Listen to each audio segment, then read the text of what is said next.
హైదరాబాద్ లో దోపిడీ దొంగల బీభత్సం 70 తులాల బంగారం 8 లక్షల నగదు చోరీ.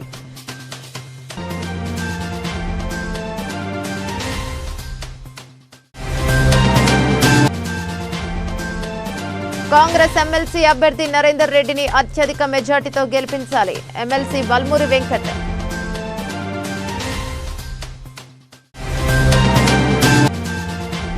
యూరియా కోసం రైతన్నల ఎదురుచూపు. జమ్మికుంట మండలంలో యూరియా కొరత లేదన్న అధికారులు.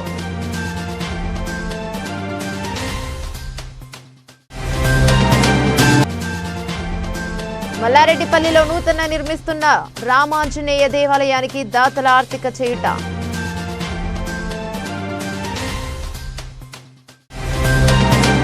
వీనవంక మండలం బ్రాహ్మణపల్లిలో ఘనంగా భూలక్ష్మి మహాలక్ష్మి బొడ్రాయి ప్రథమ వార్షికోత్సవం.